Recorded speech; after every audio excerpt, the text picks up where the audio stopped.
والشعراء، الراسخات والراسخون، مساؤكم موسيقى. هنا الشارقة، أسطورة المدن، عاصمة الأدب والثقافة والحكمة. هنا بيت الشعر، منجز من المنجزات التي لا تحصى ولا تعد لصاحب السمو الشيخ الدكتور سلطان بن محمد القاسمي حفظه الله. الزمان الثلاثاء، موعد التحليق بأجنحة الخيال والتطواف في آفاق الجمال وتلاوة أسفار شيقة نحلق معها بعيدا، نكتشف أسرارها الخبيئة. ويقود السرب في تحليقه العالي ابن الشعر البار الأستاذ محمد البريكي مدير بيت الشعر، فأهلا بكم. القصيدة، هذا الشريط الباهر الندي من المعاني والصور والدندنة المنغومة التي تأثر بها شاعرنا الإماراتي في طفولته باكرا، بل منذ طفولته حتى طفولته، فهو القائل: ورغم رجولة الدنيا بروحي أقر بأنني ما زلت طفلا. قصائده حروف دافئة تركض على بياض الورق ثم تتسلق أصابعه لتعانق قلبه. وأكتم بعد البوح خشية لحنه بأن ينتشي الحمقى بشعر يصدر. بح كيفما تشاع الشاعر طلال سالم، فالقاعة خالية من الحمقى.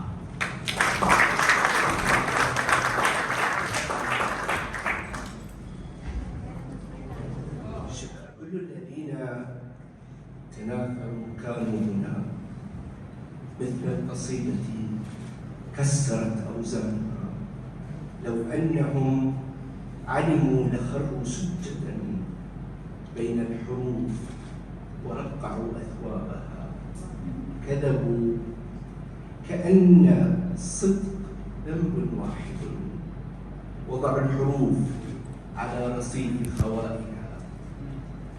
علموا بأن الليل يمحو رجسها، لكن نسوا ذاك الجدار وراءها.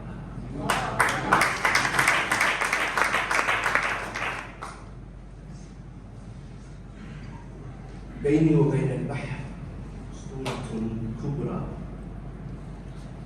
ذلك الغواص الذي يعيش في دقيقتين بين حصاته التي تذهبه في البحر ليجد الدانة أو يموت دون ذلك.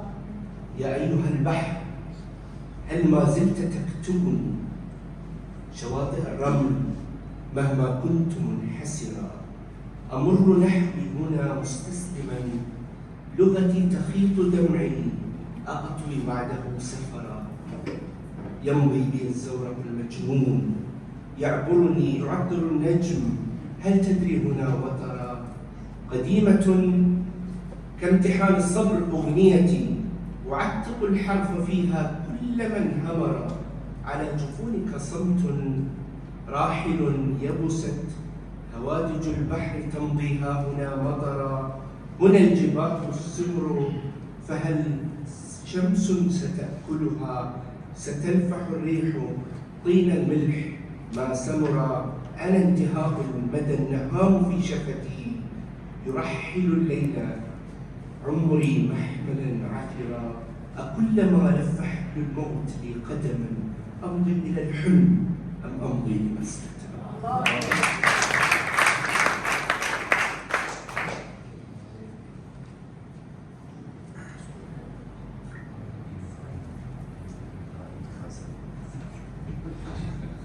يا وصول،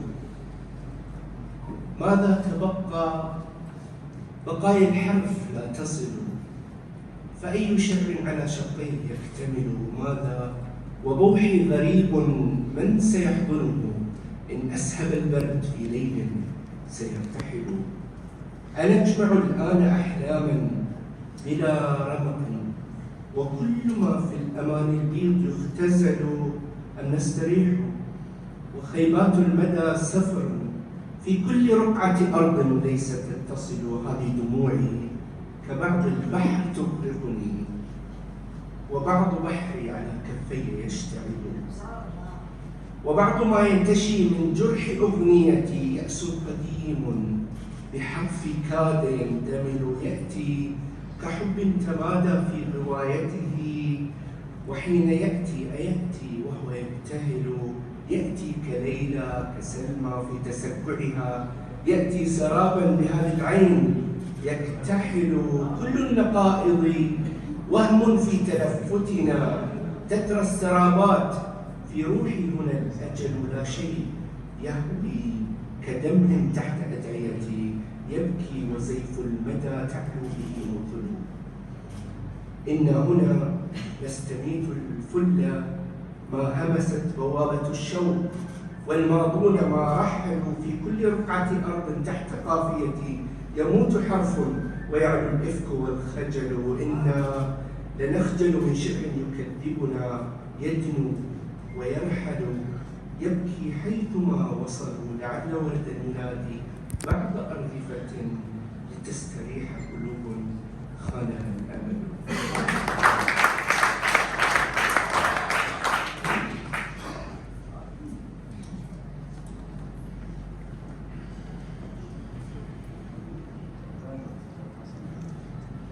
أنا القاتل المأجور بالحرف والهوى، أصوغ مدار الريح والوجد يعبر، وأرمي حبالي في المياه عميقة ويرفع هذاك الشراع فتبحر. أنا الحر في حرفي تطير بلابلي، وتعشق من تاه هناك وتشعر. أرفرف في وحي بعيدا مغامرا، وأسكن هذا الليل روحي فيهدر. أنا الفضل في الأبيات أبدي هشاشتي، أداعب هذا الكون روحا ستزهر. أعطر بالحرف القديم حكايتي، فيحيا بها وعي الكريم فتثمر. ولي وجهة في العمر تحمل وزرها، وتحمل أحلام الوجود وتعبر. ولي لغة أخرى تشابه أصلها، وتجهلها بعض العقول فتثمر.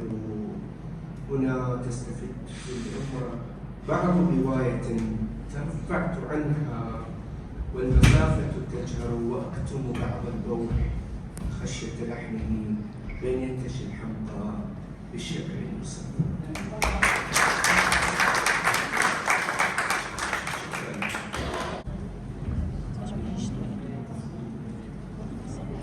إذن حلقت بنا عاليا وغصت بنا عميقا الشاعر الإماراتي طلال سالم، والضد يظهر حسنه الضد.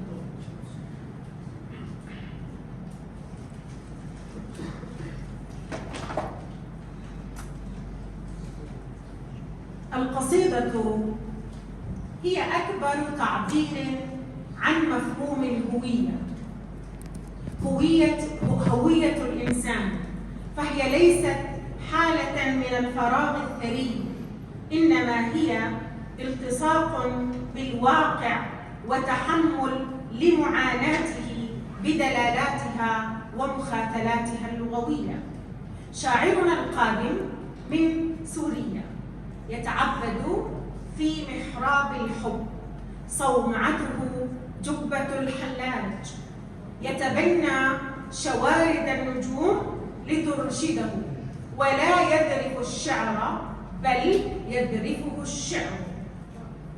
ولا أمد يدي مستسقيا لغة، لما تبخر قلبي أمطرت مذري، فلتمطرنا عصارة قلبك. إذن الشاعر إسماعيل ضوى. وعلى القلوب المكشوفة أخذ الحيطة والحذر. إذا الشعراء حلوا بيت شعر، إذا الشعراء حلوا بيت شعر، كما حطت عصافير بأيدي، وحلق بالقصيدة كل نجم مضاء في سماوات المليك، فقل للناثرين الضوء منهم بأن الفضل يرجع للبريد.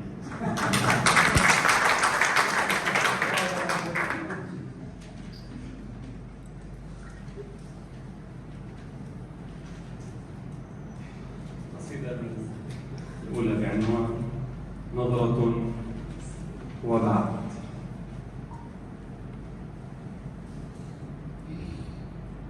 قلبي وعيناك، قلبي وعيناك، سهم لاح بينهما، لا تلمح القلب، أخشى أن يسيل دما.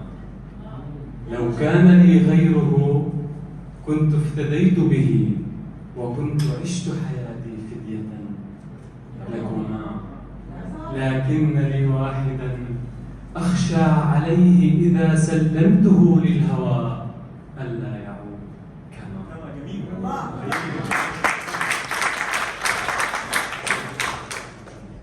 لكن لي واحدا أخشى عليه إذا سلمته للهوى ألا يعود كما. رميت حين رميت السهم غافلة، وما رميت ولكن الغرام.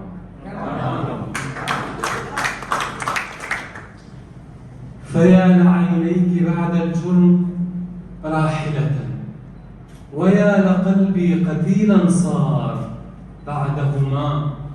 قيدته بسوار الشوق مرتهنا فضاع شوقا، ولم تمدد يداك سما، فعاد من خيبة الأشواق منكسرا يحمل الجرح نسفا بعدما التأم. فكيف أحمل هذا الجرح ملء دمي، وكيف أشكوه خصما بيننا حكما، وكيف أخفي الهوى من بعد ما فعلت عيناك. يا للهوى حسنا ويا لكم.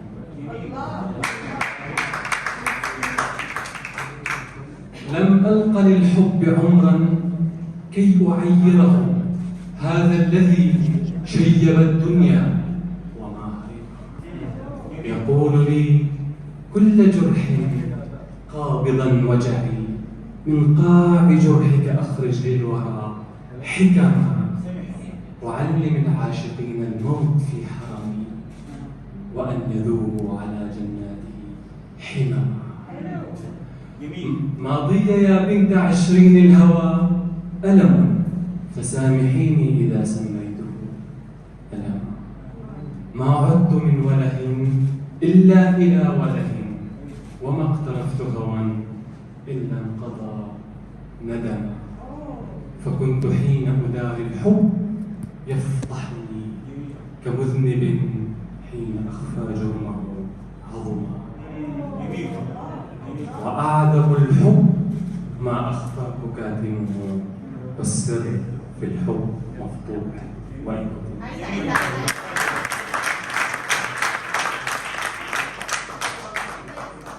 وأعذب الحب ما أخفاه كاتمه، والسر في الحب مفتوح وإن كتم. لا تخبر الورد عن حبي وحرمتي، أخشى على الورد مذبوحا إذا علم.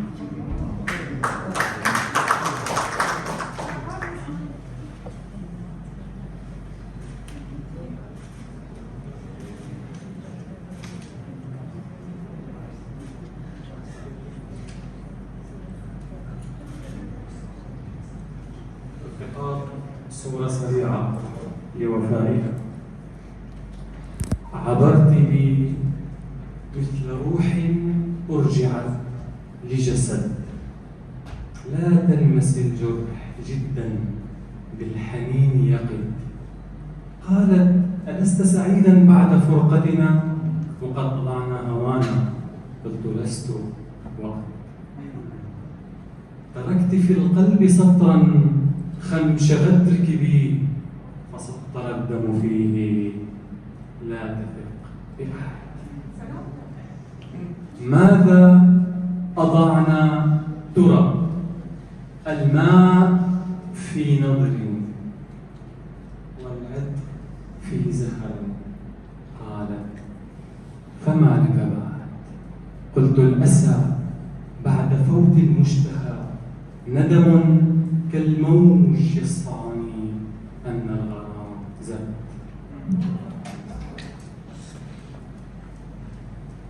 قالت: هجرتك قسرا بل طواعية، ولم يكن لي يد في البعد بل لكيت. إذا تبكي الهوى ولتبكي فقدك لي. قلت: البكاء عليه ما الذي هذه أنا صورتي نهر وحربت النجلاء واقفة، وإذ طعنت جمد. قفي ليأخذ فيك الغدر صورته يدا بمديتها للعاشق تمد، لكي يؤرخ طهر الحب ممتثلا ماء نقي الهوى في الحبيب سجد.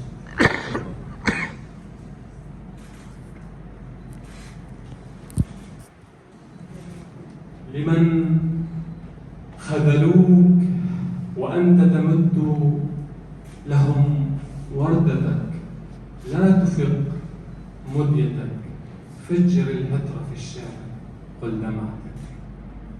قل دمعة واكتب لهم إحساسها، ليذوق قارئها المثقف آسها. علقتها قدح الجفون دهاقها، والذكريات الريح تقدح كأسها. ضاقت به فرمى بها سهما، وقد شدت إلى أوتاره أقواسها. أنا نفحة التوليب فاسحقها تجد في خد نعلك علقت أنفاسها. أنا نفحة التوليب فاسحقها تجد في خد نعلك علقت أنفاسها. آمنت بي وأنا أريق رحيقها، وكفرت بي وأنا أعاتب فأسها.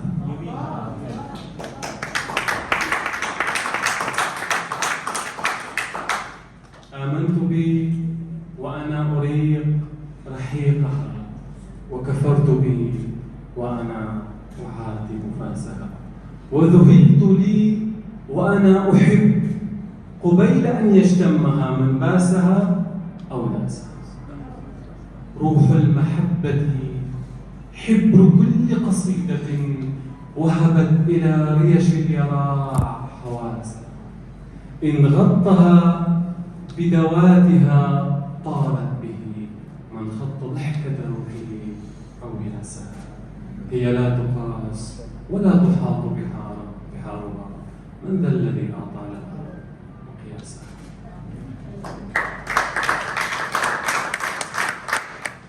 إني وإن أخذت بناصيتي لإذلالي بلا ذنب أقبل راسها.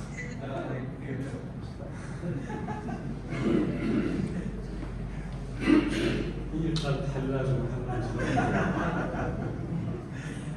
إني وإن أخذت بناصيتي لإذلالي بلا ذنب أقبل راسها.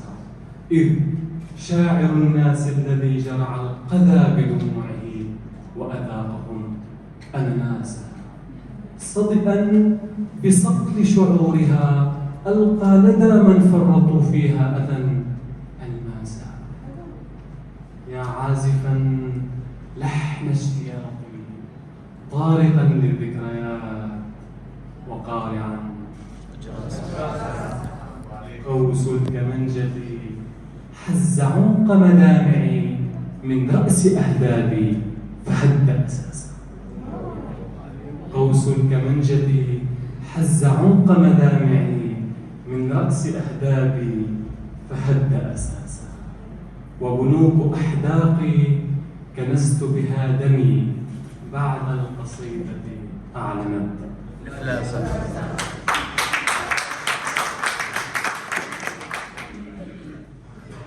يا عازفا لحن اشتياقي طارقا للذكريات وقارعا أجراسها. قوس الكمنجة حز عمق مدامعي من رأس أهدابي فهد أساسها. وبنوك أحداقي كنست بها دمي بعد القصيدة أعلنت إفلاسها. حتى يروا سراق لحن ربابتي بالشعر أهلا للكتابة ناسا. القصيدة الأخيرة بعد أن دخلنا في الكتب نختم قليلا بالفلسفة.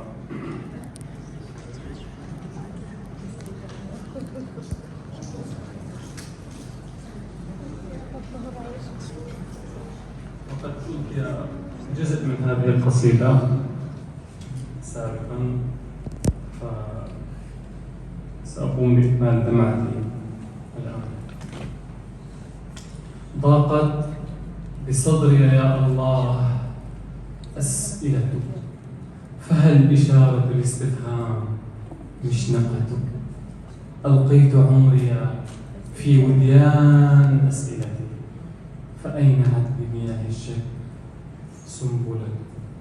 تبعت هدي جلال الدين حين هدى، وقادني منها ذكرى فلسفة، فلم أسلم إلى التسليم مركبتي، إن لم تقدني بعين العلم مركبته. وغرني من أبي نواس تجربة في العيش، إن حياة المرء تجربة، فكيف أشرب خمر الأرض معتكرا بصفوه، ودينان الله صافية. لولا التجارب لم أعرف حقيقتها، ولم تقدني إلى الجنات دانية. تجاربي علمتني كيف أوردها، وأعيني عن جحيم الخوف مغمضة، فكنت أغسل مائي حين أشربه، واليوم أقدم ناري وهي لاهبة. للحزن نكهة ماء حين نفهمه، وللسعادة نار وهي مبهمة. تساءلت سحب عن حزنها، تروي الصحارى دموعا وهي سائلة. من أين؟ كيف؟ متى يا رب؟ أين أنا؟ تجاهلت وخطايا الحزن عارفة. هل أنت جاهلة يوم الهبوط؟ وهل يا نفس يوم صعودي أنت جاهلة؟ يا نطفة دوختنا وهي دائرة، تمهلي وإلى كم أنت دائرة. إنا مللنا مقام الأرض ضائقة بحملنا، وسماء الله واسعة. قيل امكثوا ريثما تبني الحياة لكم جنانها، بعد أن تكتظ مقبرته. قلنا كفرنا بما أنزلتم كذبا، حتى تنزل إلينا مائدة.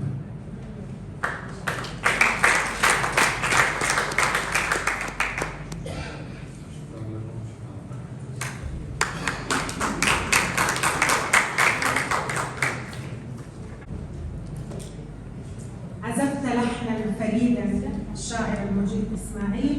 قل لي إسماعيلية أن تمد لنا سماعا كي لا نموت من التحليق شوقا.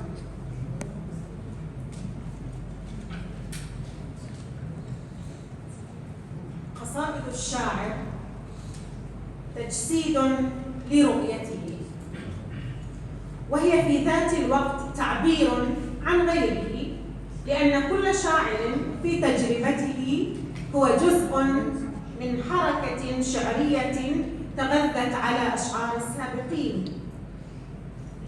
يضيف إلى النوتة الموسيقية نغمته لينسجم صوته مع الجوقة التي تعزف لحن الحياة. يقول درويش: قصائدنا بلا لون بلا طعم بلا صوت، إذا لم نحمل المصباح من بيت إلى بيت. ويقول علي: أغني حزني العادي حتى أضيء ويستحيل دمي خيولا. الشاعر الفلسطيني علي: أحمل المصباح وغني.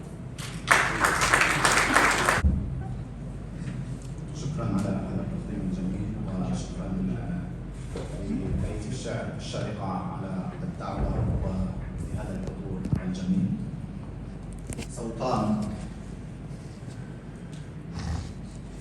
هو: ماذا سيحدث للتاريخ سيدتي لو التقينا قليلا خارج العمر، لو ارتجلتك في العشرين من لغتي بوحا ولم أقترف تغريبة السفر، لو ابتكرنا بمقهى اللاوداع يدا تغفو بدفء يد في مشهد السفر، ماذا سيحدث لو أننا نلوذ معا بمعطف تحت رومانسية المطر، لو طلت الحرب باب البيت واعتزل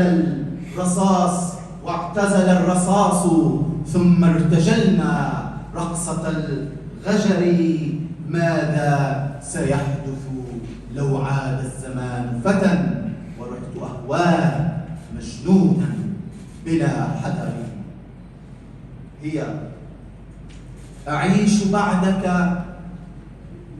كالمعنى بلا لغة، رماد صوتي بقايا فكرة الشرر، أنا صهيل اشتهاءات معتقة، حطابة الظل في سردية الشجر، وأنت من أنت إلا أن بي ظمأ يتلوك نهرا لمحو الجد عن قدري، يا واهبا أرق المشتاق، هب لغتي برقا لتعشب في كراسة الصغر، فلن أهادن موتا كاد يكتبنا مرثية بدم ذاو على حجري، ولن أصدق من سكر الغياب سوى هبوط روحك موسيقى على وتري.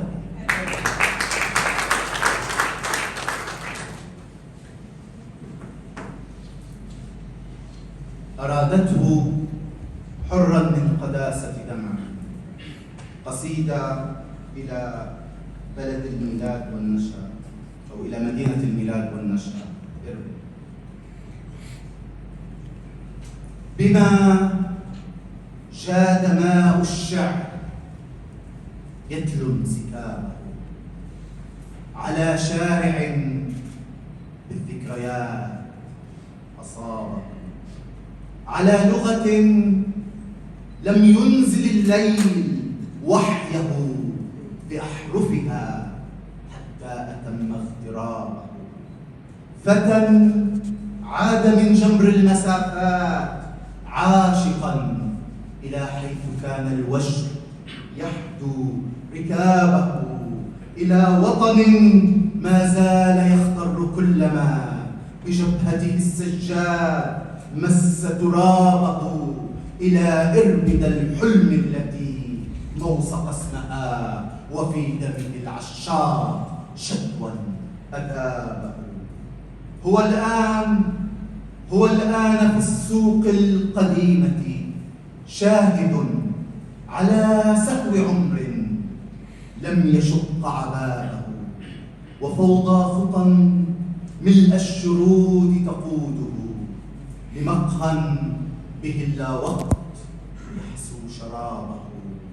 هناك تجلى خاطر البوح واستوى على عرشه المعنى وخط كتابه، عن التعب اليومي في أعين الورى، وعن كيس خبز ما استطاع اصطحابه، وعن شاعر كم ساول اليتم حين لم يجد عابرا في العلم يطرق بابه، وعن هجرة الطفل الذي كنت قالها وأنشب ذئب الحزن في القلب ناره.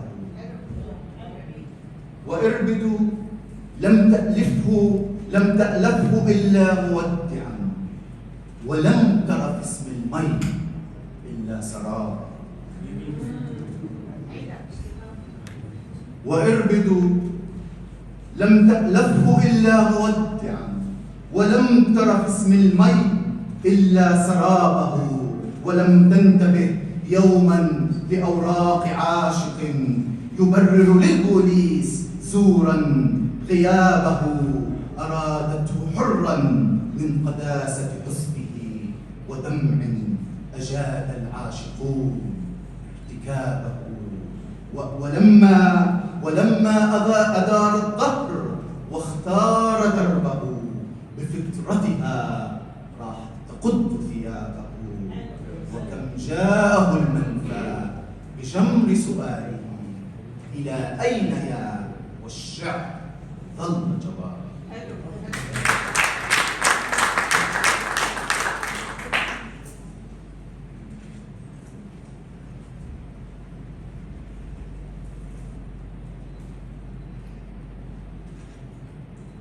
ساهما في انتظار وحي القصيد، أترك القلب عائما في الوجود، وأسمي المجاز أرضا ستطفو فوق ماء من الخيال المدين. هكذا أرفد الحياة بمعنى، وخفيفا أسير نحو الحلول. ودعتني غزالة الصحو، مرت خيط شمس يذيب دهر الجديد، ولأن الحنين يشتل صوتي في تراب اسمها حقول نشيدي، رحت أعلي لها المجازات عرشا، ثم أخفو على حصير الشرود، تاركا في الدماء حفنة ضوء وغناء وألف صيحة عودي، حالما بالهطول في راحتيها كالرداد الخفيف فوق الورود.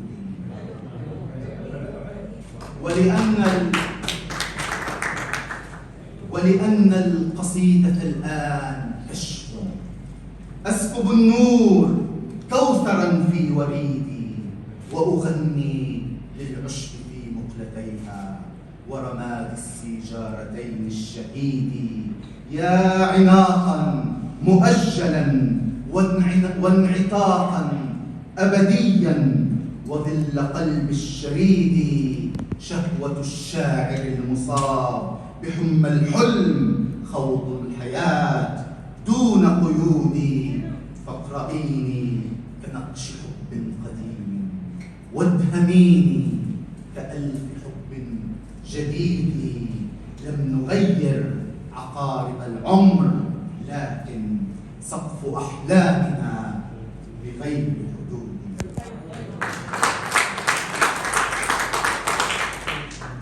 النص الأخير محاولة ليست أخيرة في مديح عينيها. عيناك أما بعد ما أنا قارئ، والشعر دون سمائهن يحاول. لم يجترحني الصبر إلا عاشقا عن سور معناه الأخير يقاتل. حريتي لغتي الأسيرة في الهوى، وصدى حروفي في المسافة زاجل. وأنا أحبك كي يهرب خطوتي من رحلة في اللا حياة تواصل. يا وردة الوحي التي سقطت على حجر الكلام فسال منه جداول، وغواية حصرت كفاف حريرها عن جنة، وأنا الصبي الذاهل في مقلتي تشب أسئلة الرمال، وفي الدم الذئبي جوع قاتل. ما الحلم؟ سيرة وردة لم تنكسر في الريح، لكن الحنين معاول. ما الليل؟ حوت أسود في جوفه قلب المسهد شمعة تتآكل. ما الموت؟ ما الموت؟ سرب عنادل هبطت على شباك سيدة وصمت هائل. ما الموت؟ سرب عنادل هبطت على شباك سيدة وصمت هائل. لا تتركيني بين أحجية اللظى والثلج، حيث العمر نهر خامل، حيث السماء فقيرة المعنى، فلا عطر يهب ولا تفر بلابل. أنا في احتمالات الرماد شرارة، أنا رغم خارطة اليباس سنابل. غرقا عرفت الحب حين استسلمت روحي لأزرقه ولم يك ساحل. شغف المجانين القدامى لم يزل مذ 1000 قيس في دمي يتناسل. أجد الشكوى والتحليق الشاعر علي مي، وللحزن أجنحة أقوى. إذن شكرا للحضور الكريم، شكرا بيت الشعر الشارقة، وإلى الملتقى في أمسية قادمة إن شاء الله. وإلى فقرة التكريم فليتفضل الأستاذ محمد الفريدي.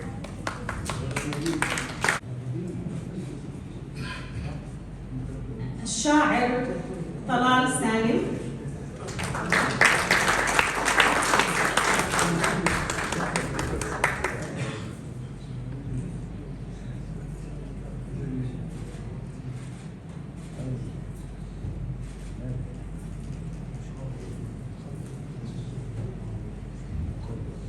الشاعر إسماعيل ضوى.